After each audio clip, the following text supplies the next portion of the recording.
5 Live Formula One. Hello and welcome to the O2 Arena here in London, where for the first time ever Formula One is building up to the 2025 season with a launch event. I'm Rick Edwards, and for this very special occasion I'm doing a bit of moonlighting, switching from 5 Live Breakfast to be here this evening. I'm joined by Jenny Gow and Harry Benjamin, who are effectively here to babysit me. If you've been used to hearing Josh Hartnett and the Back at Base series on this feed recently, rest assured the next episode will be released next Wednesday and continue right up to the start of the new season, and then the usual Chequered Flag podcast with Jenny and the team will resume. And a reminder that the full series of Back at Base How to Go Racing is available on BBC Sounds. So this is an early bonus episode of the Chequered Flag podcast for you. Jenny, Harry, we don't really know what to expect from this launch event. We'll see some new liveries, although I think the Ferrari is still going to be red. So I think we can be rest assured on that one. Yep. But it's to build the excitement of the new season. F1's has never done this for a start. It did do an event back in 2017 where we had some cars driving through the streets of London, and that generated so much fanfare. But already this is on another level. Yeah, it was great, but already this is on another level. You know, it's a sellout of the O2. We've got not just fans, but all the teams are here. All 20 drivers have actually been here all day having to chat to us beforehand. So, and we're actually live on the red carpet now. It's sort of a weird mix of BAFTAs and F1. Because I guess on the car thing, obviously no one really wants to show their hand too early, do they? You don't want to come out here and go, well, this is what we're going with, guys. Yeah, I mean, it is poker at this stage, and you don't know what a team is going to release at what point. So they might release something tonight that other people might see on the car and go, oh, okay, that's interesting. Then if you go to the next stage, testing, you might see a lot of what they've got, but not all of it. And then Australia, that's when it really happens. That's when they roll out the full brigade of what they've done all through the winter, all through testing and development last year. And you get a real concept of who's at the top of the pecking order, who's going to be at the bottom and really struggle throughout the year, and who is going to win that massive prize of being an F1 Constructors Champion.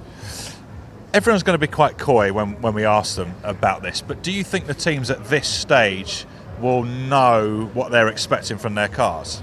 I think some of them will. They'll have a good idea from what they've received back at base on the simulations that they're able to do, and throughout the development they did in the latter half of last year. Already listening to some of the team principals earlier on today, Lauren Meckies, who's the team principal of Racing Bulls, they're a midfield team, but they expect to have a bit of a rough start and then hope to improve once the first 5 or 6 races are underway. They're big flyaway events, Australia, China, Japan, so it's difficult to really get a gauge on your car at the type of circuit you're going to be strong at, but also bring developments too. So they will have a clue. Just think back to a couple of years ago, Andrea Stella became the team principal of McLaren and said straight away, we're behind on all of our deltas. The car is not going to be where we want it to be when we come to round 1, but we have a plan and we will implement it. So they'll have a good idea of how good they'll be. In terms of exact pecking order, that'll come on Sunday afternoon in Melbourne.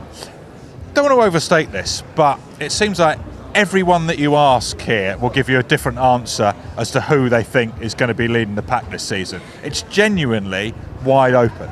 It is, and I think that's why the excitement is building in F1. Not only is it the 75th anniversary, F1 75, the Q is in the title, and we've got the massive red carpet in front of us, all the drivers coming, all the stars coming. It's because F1 is at its prime. Netflix, Drive to Survive, it's done a massive thing for F1 in getting a new dynamic coming to the sport. Loads of fans interested for the first time. So it's changed the whole front, and this is why. This is why it's so big this evening, and we don't know who's going to win. Oh, we're getting moved. John Lacey's having some photos taken, so we've got a shift. I wouldn't actually. Do you know what? My mum and dad would be thrilled if I got a photo with him. Come on, we can do this. This is your star moment. Excuse me. Just for one moment, please, Sean. So, yeah, it is exciting. It does feel wide open. This is a new event. You don't really know whether the drivers are going to particularly enjoy this. But they won't. Yeah. They 100% won't. They don't like doing media stuff. Some of them will. Do you think? Some of the ones who love to come in with a nice outfit in the paddock, they'll love a bit of strutting down the red carpet. I can see that. I think the 2 Ferrari Jenny's drivers not sure will about like that. it. I think really Hamilton and Leclerc will turn up and will rock the red carpet. I do think they'll rock the red carpet, and they might enjoy that bit, but they're not particularly engaged with the fans to the point of doing this. They just want to be in the car. They want to know where their pecking order is. They want to know, are they going to be able to compete for the championship this year or not? So this is all pump and ceremony. It's great, but it's Jean Alesi going by saying he's very cold. Yeah, rubbing his hands a very furiously. blue velvet suit. But yeah, I think they want results. They want to see that. But this is it's enjoyment for us, maybe. Okay, as you mentioned, all 10 teams are here, all 20 drivers are here. Over the next half an hour or so, we're going to try and speak to all of them, basically. You will hear from Lando Norris a bit later. We're going to start catching up with George Russell. So, George, how's it feel being team leader? Yeah, I mean, it feels great to be back for another season. Like, the off-season was great, but you just miss racing, you miss driving, and there's all this excitement now building, getting ready for the first race. Does it feel different, though, being the senior driver? I got to be honest, not massively, no, because I feel, I'm 27, I've been with the team for 4 years, 7th year in F1. I feel, regardless if my teammate was still Lewis or now with Kimi, I feel really good within myself. I really feel that I'm getting stronger every single year. And I feel like I'm getting, last year was probably the best season I ever had in Formula One in terms of my own personal performances. And regardless of my teammate, I feel like I'm going to just continue to grow. How do you measure your personal performance beyond, like, the obvious? I mean, the obvious is the number one thing, to be honest. I think you've always got to focus on the small details that accumulate to give you that end goal of, when you jump in the race car and performing those quali laps or performing the strong races. But ultimately, that's what it comes down to. That is the number one measure, is the stopwatch. And your relationship with Kimi, obviously, is developing. How do you see that panning out? And do you act as like a father figure to him? I'm not that old. Jeez, come on. I said figure. No. No, I mean, I guess like big brother. Kimi's a great kid, and he's, of course he's super young, but I've said it before, I don't feel any quicker today than I was when I was 18 years old. I feel stronger all round because I've got the experience how to deal with Formula One, with these interviews as an example, how to deal working with 2,000 people. But I think if you've got the speed, you've either got it or you don't. And I'm pretty confident Kimi's got it. So, of course, there's going to be a lot to learn in these coming years for him, but he's going to be keeping me on my toes, and I'm excited for a new challenge. Do you think you'll miss the Lewis factor this year? I think Lewis going to Ferrari's like great for everyone. It's massive for F1, super cool opportunity for him. Then it's given the chance, for me to go into the sort of my next stage with the team, give him a chance to Kimi. So it's kind of worked out for everyone, to be honest. So yeah, I think change is good sometimes. Did you speak to Lewis at all in the off-season? Yeah, we actually spoke before Christmas, to be honest, a little bit. I haven't spoken to him since his debut. I've spoken to Charles since the debut. So I think that's also going to be interesting, also for Charles. He's been like the number one guy in Ferrari for so long, and now Lewis is coming in with the big guns, and that's a dynamic that I'm intrigued to see how it's going to play out. But I'm sure it's going to be just fine, and ultimately you've got to focus on yourself. You say who you have spoken to. Have you spoken to Max yet? There was a bit of beef at the end of last year. I watched a jawline harden as we spoke about it in Abu Dhabi. How's that resolved, or has it? No, I mean we haven't spoken. I've got no intentions, to be honest. It's You're going to see him today, aren't you? Yeah, I guess so. I don't know. Yeah, I mean it's not even something I'm thinking about, or it's. As I said before, it's like you got to focus on your own job, and some things were out of line at the end of last year. That was them, but we're not going to go back to being best mates. That's for sure.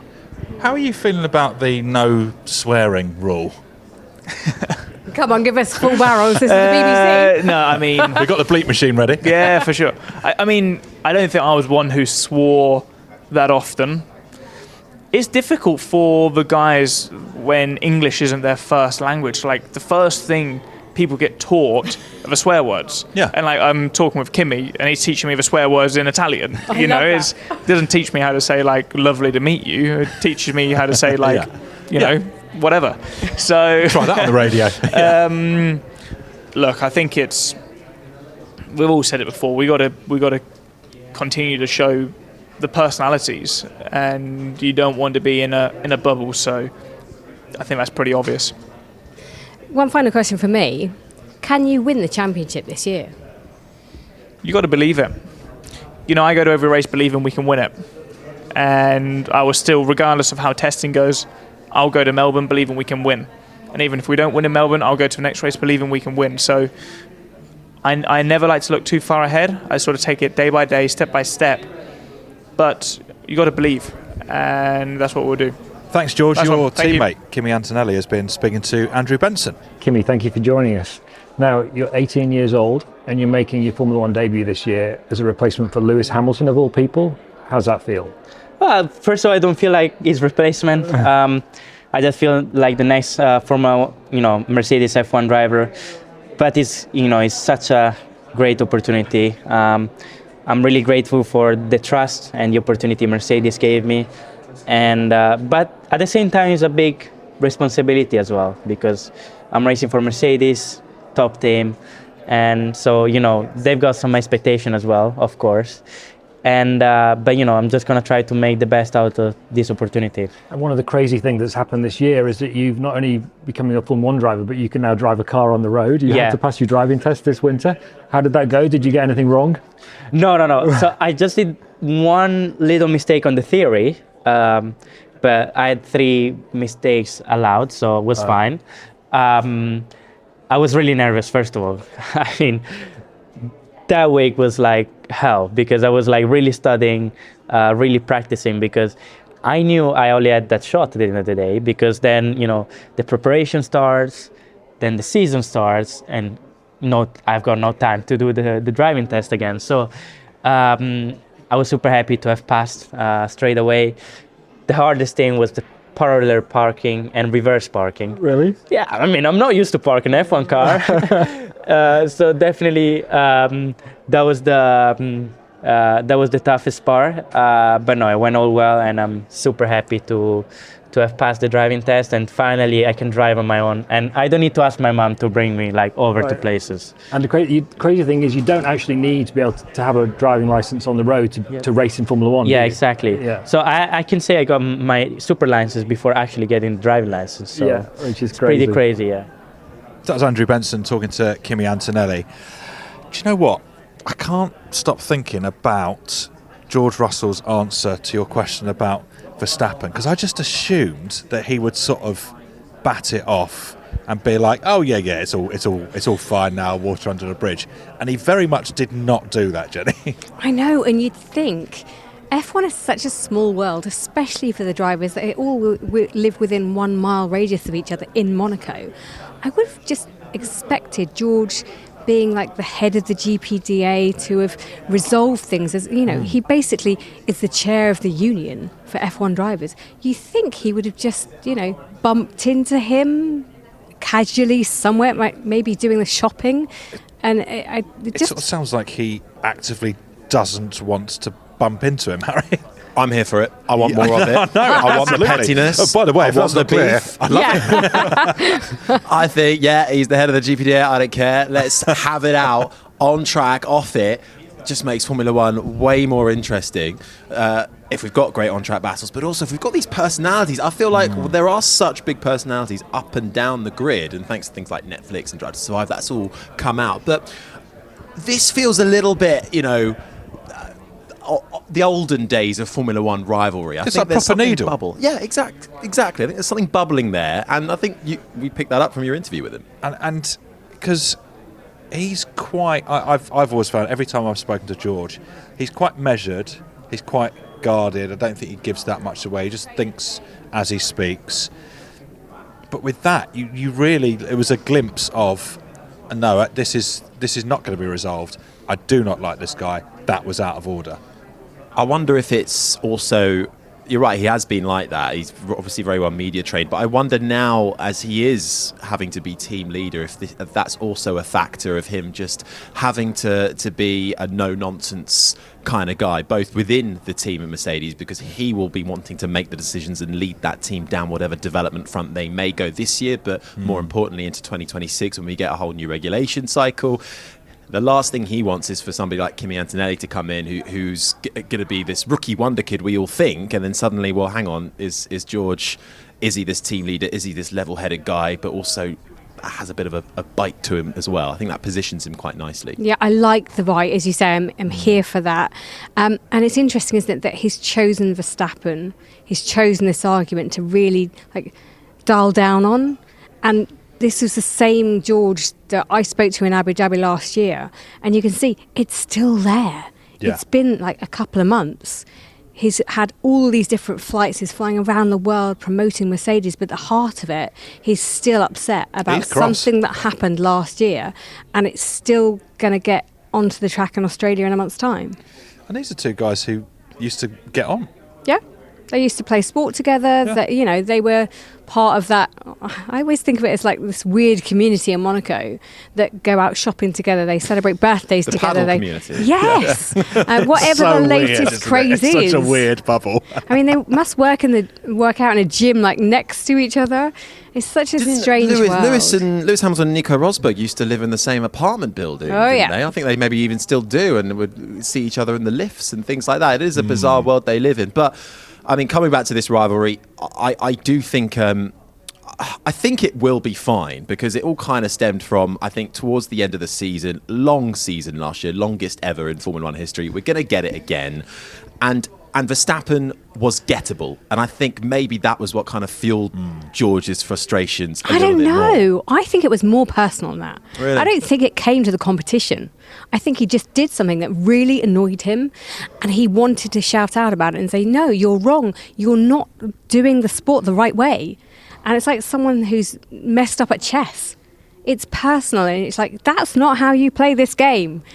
It's bigger than just the competition in my mind. It's a personal attack. Well, look, we're all agreed. We really hope he doesn't drop it.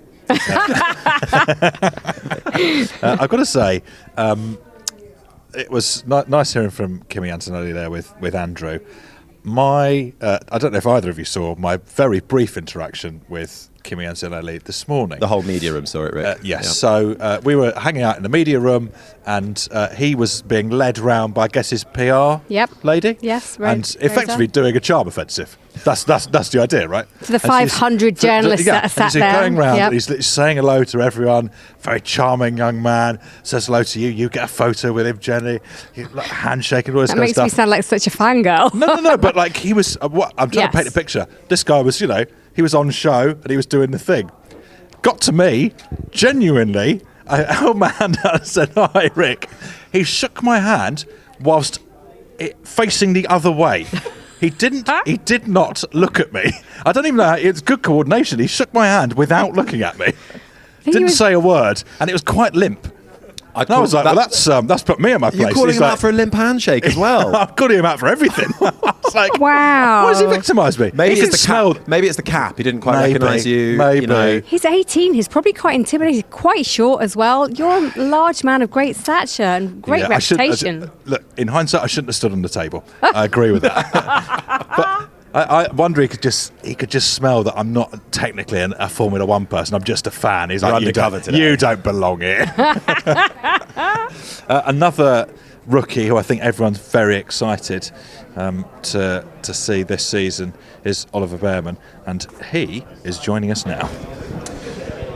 Ollie, hello. You've got the, I don't know if you know this, you've got the unfortunate deal with me this year that I'm going to be catching up with you for about 10 minutes throughout the season. So good luck with that. Every race? Not every race, no. Or just 10 minutes for the whole year? Selection throughout the year. It's so clear that's news to Ollie. Yeah, I knew it would be. I'm sorry, what? Peppered throughout. So 10 seconds a race. We'll do that. We'll work it out. But the question I wanted to ask first of all was, can we call you a rookie? Are you a rookie? Are you feeling like a rookie? I think it's rude not to call me a rookie. Okay. It's a bit harsh that I'm not a rookie officially, but that's okay. It does put the expectation quite high, doesn't it? Yeah, a little bit higher. But no, that's okay. I of course had a very lucky year last year to get those 3 chances in F1, and they've put me in a really good position for where I'm sitting right now, ready to start my rookie year. So yeah, I'm very lucky to have had these experiences, and if it means I don't have a rookie status, that's fine by me. How have the first few weeks with the team been? Well, I mean, you say it's the first few weeks, but I've had such a long relationship with this team now. My first time really meeting them was in Qatar 2023. So it's been a really long relationship. I know everyone already. There's been a few changes and reshuffles within the team, so I know everyone. A lot of them are in different positions, but that's just natural. And I'm really happy that I'm not learning everyone's names here. Yeah, because that's a nightmare. You don't want to be asking people to wear name badges constantly, do you? Yeah, that's tough. So no, I'm glad to have had this relationship with them for a while, and that really puts me in a better place now. But these first few weeks have been really good. In the new team kit and stuff, it's really nice, and everyone's it feels really good. motivated. Feels good on you. Yeah, it looks good. I like the red. The car looks good as well. I hope it looks good out there under the lights tonight in the O2. What has changed the most in your kind of everyday routine since becoming a full-time Formula One driver? Are you in the gym for hours more than you ever have been? Have you got an earlier bedtime? Is there anything that's changed in particular? He's not that young. 8 o'clock, yeah? Yeah, I mean, 8:30 now. No, I Big mean, boy. I'm not going to sit here and say I'm sleeping at 7 p.m. and everything, but no, of course, I've tried to implement a bit more structure in my life, starting off now in Formula One, with a bit more of a steady training regime and building up myself. But of course, I'm aware that it's going to be a really busy season. It's important to also have sufficient rest. There's a lot of travel now in the F1 calendar with 10 more races than what I did last year in Formula 2. So it's busy. It's important to kind of separate life correctly. And yeah, at the moment, I'm just trying to be a normal person as much as I can when I'm not training and when I'm not preparing for the season, trying to enjoy life as a 19-year-old. But very soon it's going to start, and honestly, I can't wait. Well, we wish you all the best for the start of the season, Ollie. Look forward to tracking your progress. Thank you. Yeah, still terror in his eyes. Right. Cheers, Ollie. Good luck. Well, what's a very nice young man. And also, what a strange accent. Can I say that? Yeah, The whole time I was absolutely. like, no, you are definitely a kid from Chelmsford, yes? Yeah, Essex boy done good. Yes. And now what is... And I suppose that's international school for you. That's sort of growing up being a Ferrari boy. Yeah, I mean, he's spent a lot of time over in Italy. He speaks Italian fluently. So what you're getting is, I don't feel or hear the Chelmsford vibe. And his parents are both very Chelmsford, middle class. But he's got like a posh British Italian accent. I can't quite put a finger on it, but yeah. It is. It's somebody who's gone to international school, isn't it? That's exactly what it is. And I've got friends like that. And I don't think we can underestimate how much that is, coming back to what I was saying earlier about these young guys who are carted around from country to country. They've got to get absorbed in these cultures, learn new languages, and have to deal with all that. They're not in school every day.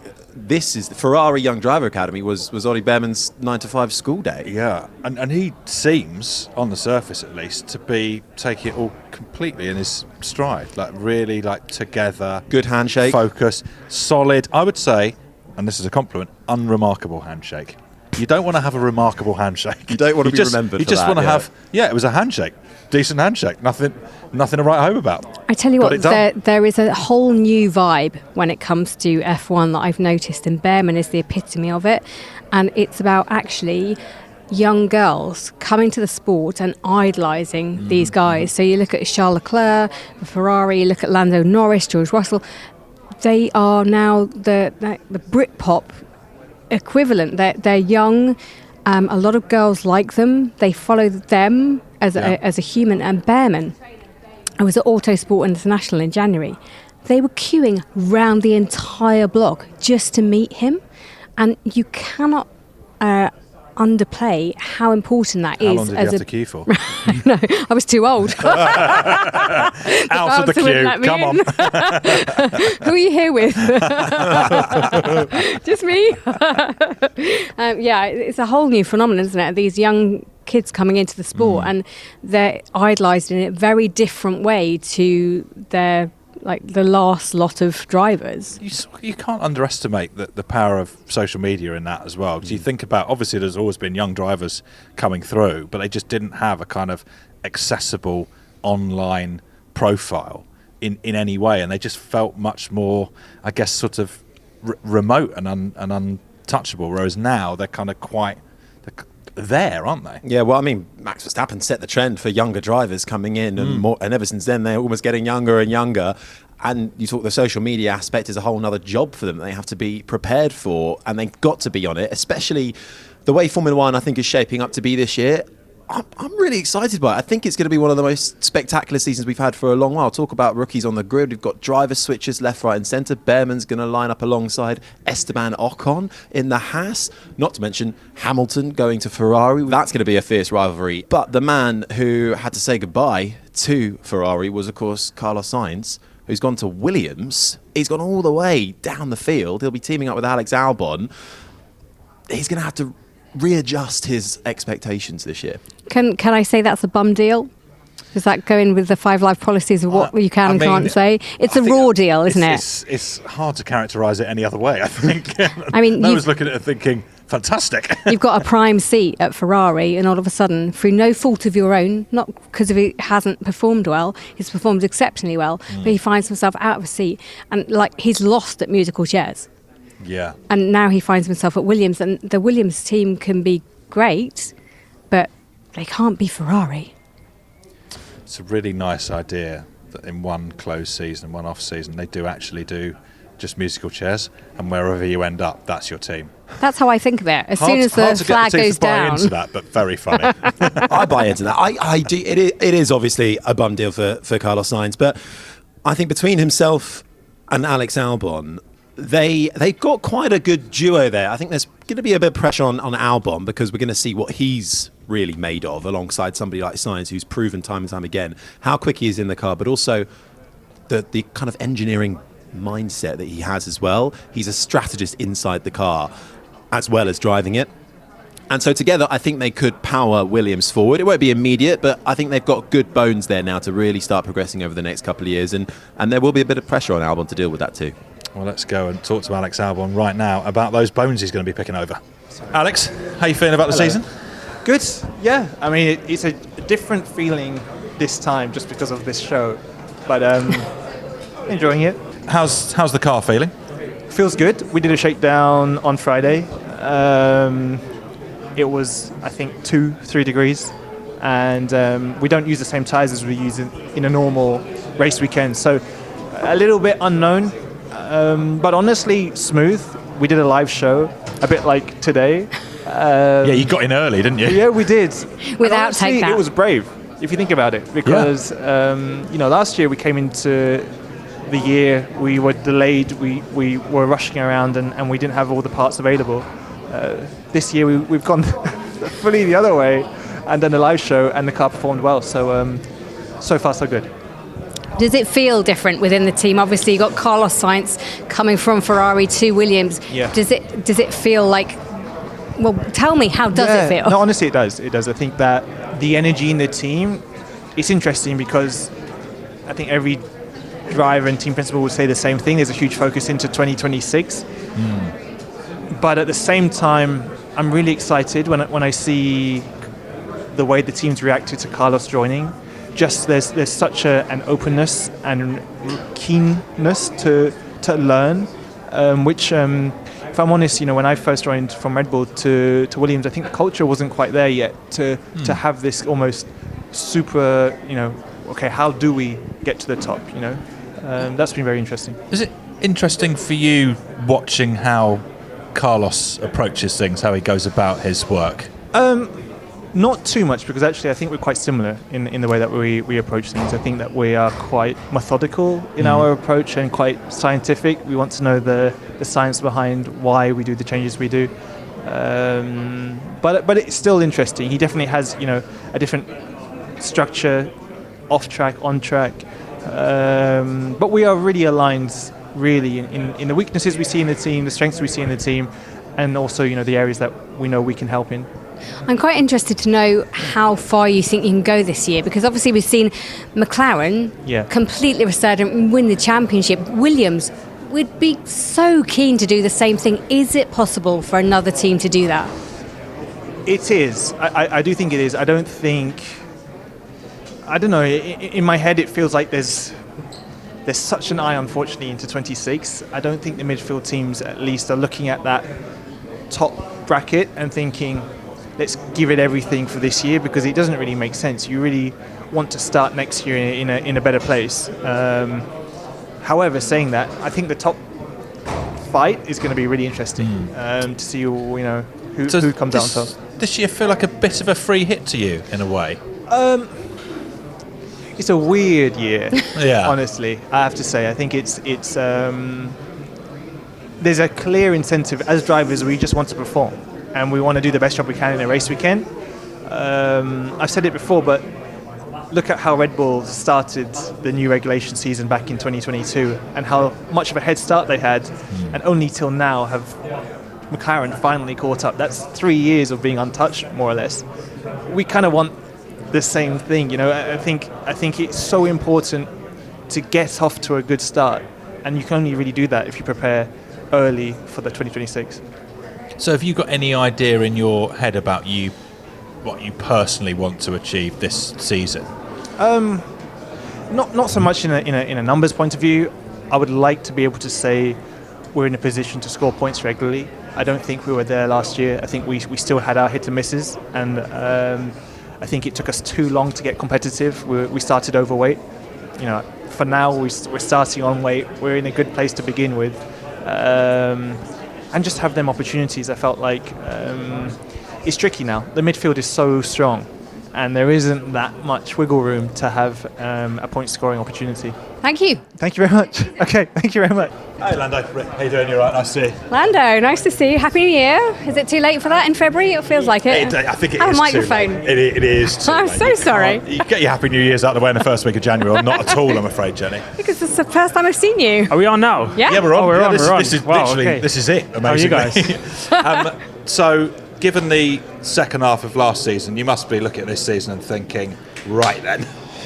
Wow, we're talking Formula One. Yeah, we Okay. are. You must have I've expected enjoyed my that. time not talking about Formula One. Absolutely. I think we proved to all of ourselves, so as a team and also to myself, we've got what it takes. We can put up a good fight, we can show guys what we got, and we came out on top, so that was an amazing feeling, but we come into this year again with a different feeling. We need to stay there. Yeah. And we got to continue to fight, continue to work hard. It's a different mentality. Instead of playing that catch-up game, it's the don't get complacent now. And something you got to remind everyone of, because it's easy to have a little bit of that success and go, okay, we've done it, now we can chill out a little bit. But in fact, it's the complete opposite, So we're all excited to get back going again. Everyone in the team, including myself. So we'll see you soon. You say you enjoyed not talking about Formula One. Are you any good at switching off?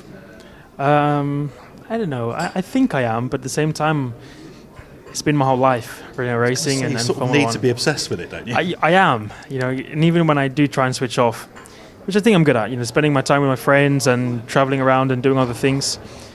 But my mind will always be running on thinking, anything that pops up in life, there's always the relevance to something to do with racing. So, no matter if I'm playing golf or I'm playing chess, whatever it is, something always somehow correlates back to a moment you're in the car and you're like, oh, actually, if I just did that would have been better, So my life revolves around racing.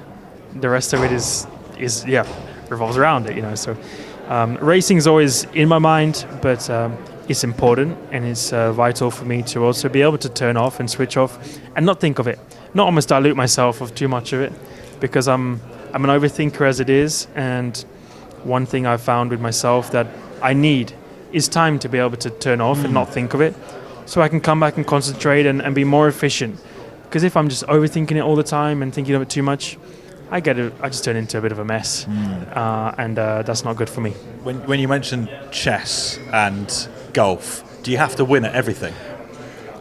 I mean, I really, really want to, but I don't really win at anything outside of racing. So, I've won, 4 races? Yeah.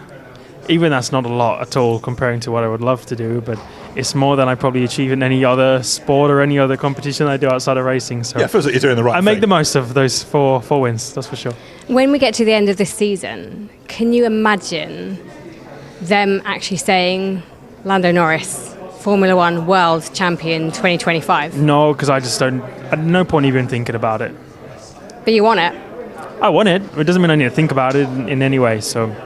again, I find that a waste of my time and my thought power, which is limited. I just don't need to think of it. It's a waste of my time now.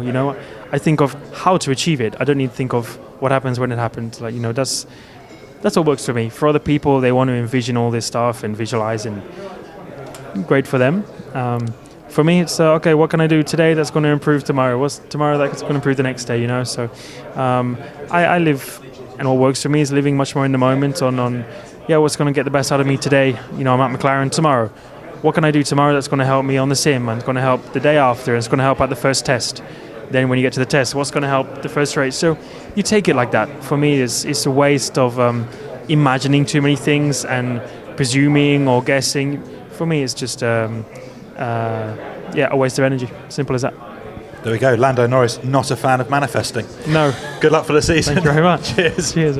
So Lando's just left us, and you have to say it's very noticeable that we've sat here and done all of our chats with all of the drivers, and as soon as Lando sits down, there was about 100 people, and suddenly I could barely hear what he was saying. Yeah, it was almost as if Brad Pitt has just walked into the room, Yes. and all of his entourage and all of the cameras are there, and I felt like I was in a proper press junket with someone out of this world, stratospherically, amazingly talented, and he is, but he's so unassuming at the same time. It's an interesting juxtaposition, isn't it? Because exactly that, he's a massive star, everyone's really interested in him, but he's quite a sort of softly spoken, humble, modest guy. And he didn't want to talk about F1 initially. Not particularly, no. You can tell this again.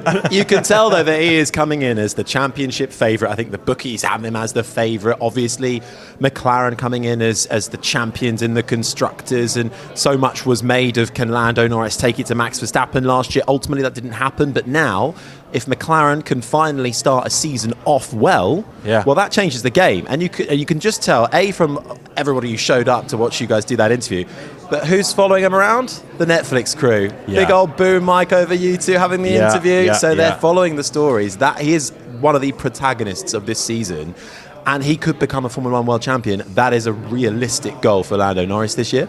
But what's amazing about this season is that he is one of, how many would we say? How many people could realistically win I think the championship? 4. I think 4, yeah? Do you think so? We've got. You got the two McLarens. Norris and Piastri at McLaren. Then you've got Hamilton and Leclerc at Ferrari. Then you've got Verstappen, So maybe 5. Russell, Antonelli. I don't count Lawson in there. So maybe 6, 7. We I say downplayed Antonelli? it. Maybe. I mean, he's meant to be Not with that handshake. best debut ever. We're Not on racing my watch. off on the first count. He's out of here. I don't know what his possibilities are. I mean, he is meant to be one of the most talented kids coming through the scheme, and Toto Wolff is backing him, and that's not without reason. That tells you something, doesn't it? Yeah. Team orders at McLaren? Any ideas? Papaya rolls. I always think with a team like McLaren, who are quite fair in what they do, or perceived to be quite fair, they have to take that guide from what's happening on track. And if Piastri has a stormer, which he is perfectly capable of doing, of the first 4 races, then it could get more spicy between the two of them, because Lando is the obvious favourite. But is he?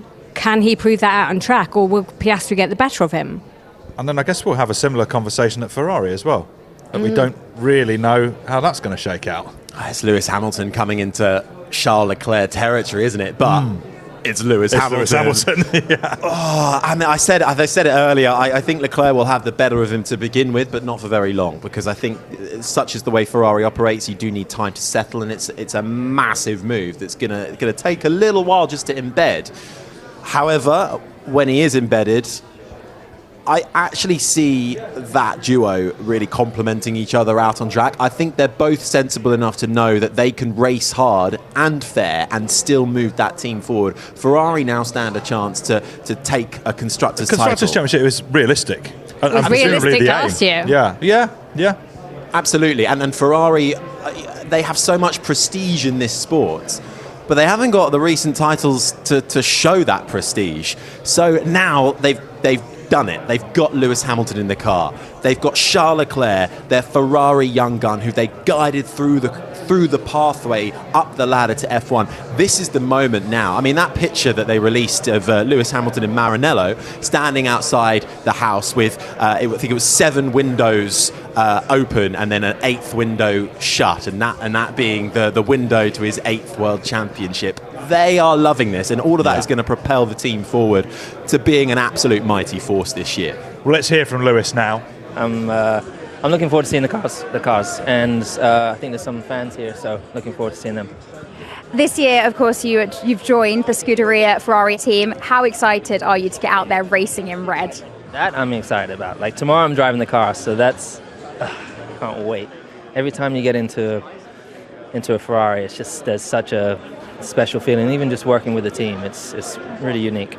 How difficult will it be for Lewis just being away from the people that have surrounded him and, I don't want to say looked after him exactly, but just the people that he's relied upon for so long at Mercedes not being there? That must be, at the very least, a shock to the system. Well, I think what he's doing is quite sensible. Of course, it's Lewis Hamilton, but he's bringing in people to support him.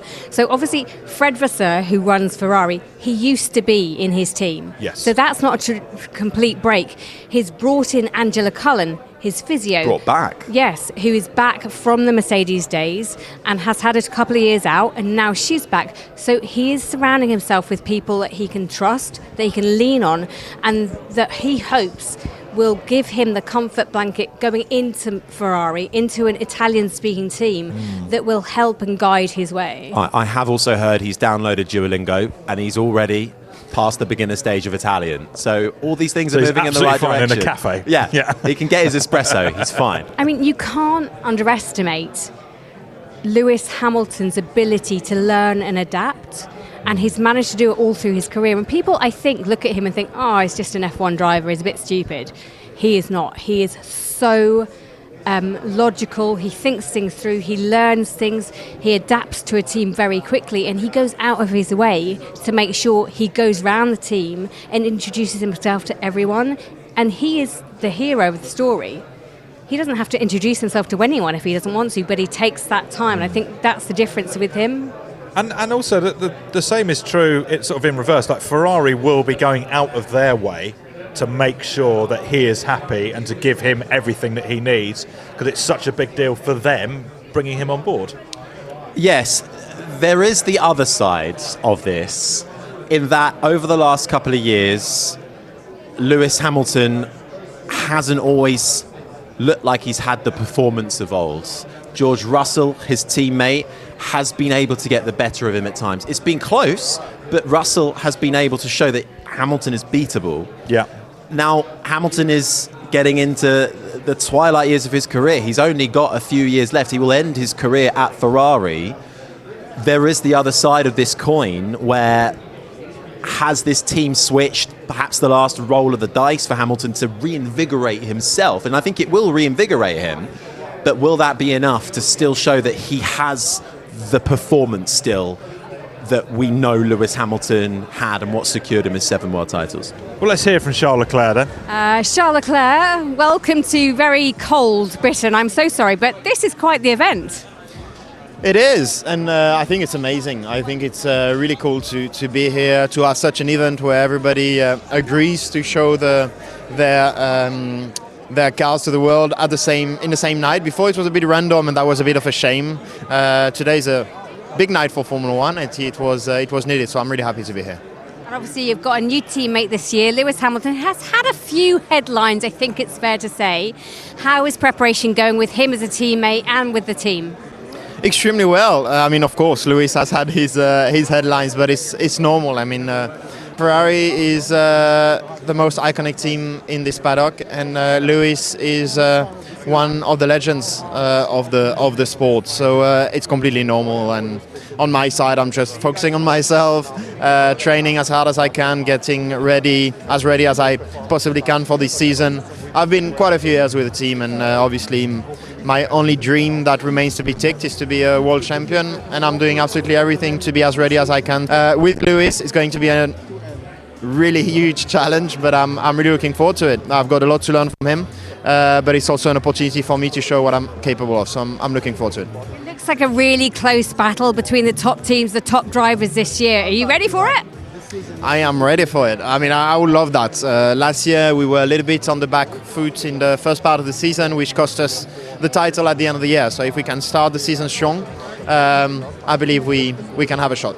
I'll tell you what is quite revealing here is that we've talked about Lando, we've talked about Piastri, we've talked about Charles Leclerc, we've talked about Lewis Hamilton. I haven't really mentioned Max Verstappen. Oh yeah. Who you have to say is probably going to be there or thereabouts. I think the reason we haven't spoken about him that much is because Max will come out and be as impeccable, as relentless, as chomping at the bit to get another world title. He's going for 5 in a row. Well, only one man has done that before, and that's Michael Schumacher. So he's got that in his sights. We haven't spoken about him much because he does what he says on the tin. He comes out. He's a given in a way. He's a world champion, and he will go out there and perform to the best of his abilities with what he's given in the Red Bull. It's up to Red Bull. Can they give him a car that will deliver? If they can, he'll win it. If they can't, he won't. Can they give him that car, Harry? Well, yes. However, they've had big losses in the engineering side in the last year. Adrian Newey has departed the team and will start at Aston Martin. We'll see more of his input for 2026 when that comes along. And let's not beat around the bush. Red Bull and Verstappen had huge issues on track and off track last year, and I think it's quite impressive that Verstappen was able to keep a level head for the majority of the season. But remember that gap in the summer, he went on a winless streak. And they really had to find something with that Red Bull to turn it around towards the end of the season. So it's not going to be an absolute copy and paste that they're going to come out the blocks flying. They will be up there. But now, whereas before they had a little bit of a buffer, they could look behind their shoulders at McLaren, at Ferrari, at Mercedes. Now they cannot rest on their laurels. But crucially, they'll hope that they finally found the number 2 driver in that other car, Liam Lawson, who steps in to replace Sergio Perez. Can Lawson finally break the curse of that second seat? And can Red Bull have 2 point-scoring drivers on the regular? So go on then, gun to the head. Who wins Drivers' Championship? Who wins Constructors? Harry? Max Verstappen wins the drivers, McLaren win the constructors. Can I go for the romantic side? Mm-hmm. I just think for the story, let's go Hamilton wins and Ferrari do the championship. Can you imagine? Yeah. That's a story. But that's the thing, I can imagine it. Yeah. I mean, I'm not saying that's what I want to happen. I just feel in my bones somewhere that it could happen. And if it could happen, let's believe that it might actually, be there. What about you, Rick? I think I find it so hard to see past Verstappen just because he's been so relentless. So yeah, probably Verstappen and then probably McLaren again. To sort of a repeat. So weirdly, when we say it's so, I know, we say it's so open, we don't know what's going to happen. I'm Hyping it up. Exactly what happened last year. Stay tuned, the season's going to be great. If I had to put money down, I wouldn't feel terrible about putting money on either of those options. Whereas I probably would. I think Ferrari in there. I think that's going to happen. Right, should we head down to the red carpet? I do not know what to expect at this red carpet at all. Fred Vasseur, team principal of Ferrari. Wow, this season could be fun, couldn't it? Yeah, it could be a good one. That we had a good second part of the season last year, and that a new lineup, that everything is positive, everything is growing up that now we have to be focused on the season. We know that the start will be crucial because at one stage we'll have all to switch to the 2026 development, and it's a good feeling to be there tonight for the launch, and then we'll be back on track tomorrow morning at 8:30. I know there's no resting with you guys. You're like, come on, go to it. We have to push. And what's it like? How is the integration between Lewis and Charles? Well, I think the relationship is a very good one. They have a huge mutual respect. They were also aware of this situation 12 months ago. It means that they had time to build up the relationship, and it's all okay so far. Hey Christian, how's it going? Yeah, very good. Look at this event. Yeah, look. I mean, it's 75 years of Formula One. It's going to be a big event, so yeah, hopefully it's a good show. And have you had a bit of time off? Bit of time not thinking about Formula One? Yeah, a little bit of downtime, but it's all going to go crazy in about 2 weeks' time. So yeah. What sort of shape's the car in? Good. I think the guys have done a good job over the winter, and all the men and women in Milton Keynes have been working incredibly hard. So I think hopefully we're in good shape. Sort of excited and stressed, would you say? It must be stressful this time. There's always that nervous apprehension about going into a season, but it's exciting. You still get that buzz about going racing. That's what it's all about. And this feels like a season that's going to be incredibly hard to call as well. It is. It's going to be very tight. There's probably 8 drivers that can win races at every race, and the biggest winner is going to be the fans. Toto Wolff, it's lovely to see you. This is a bit different, isn't it, for F1?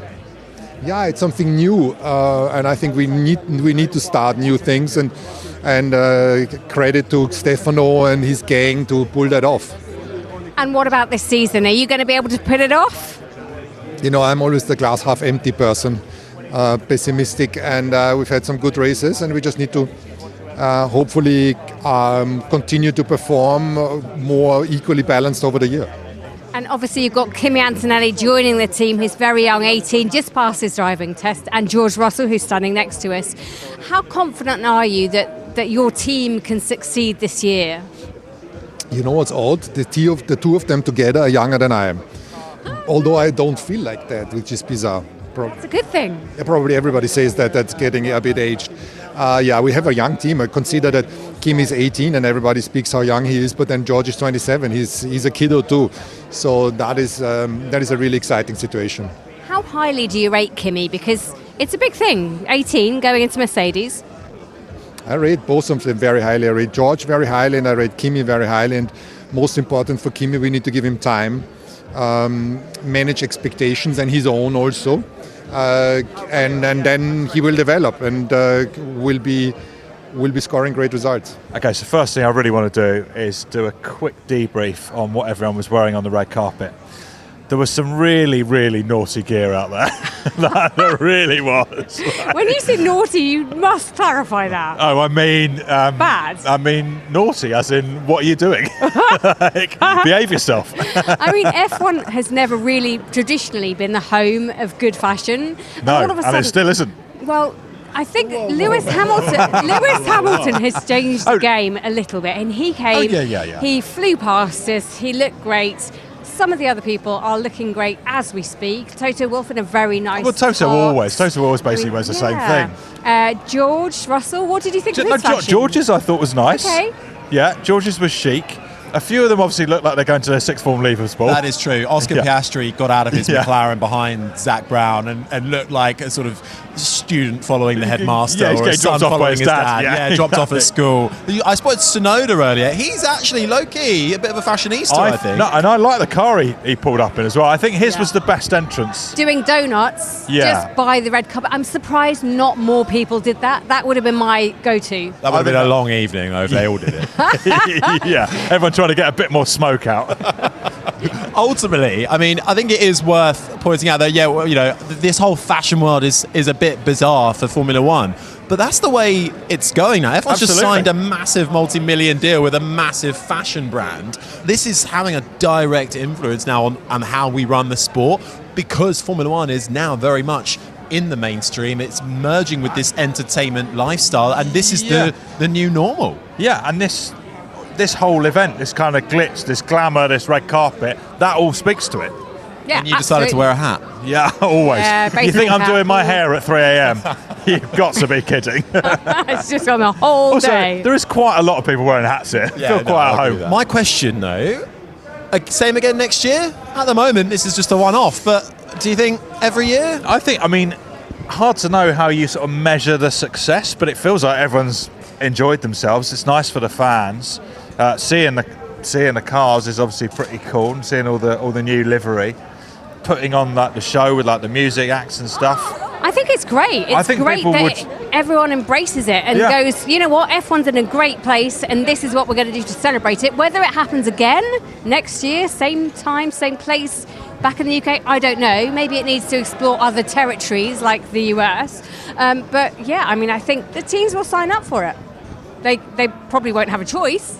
Yeah, I was going to say, This the is teams will F1, be baby. made to sign up for it. I'm all for it. I think same again next year, but maybe a different location. I think different country, different location. Kick off the year in style. Why not?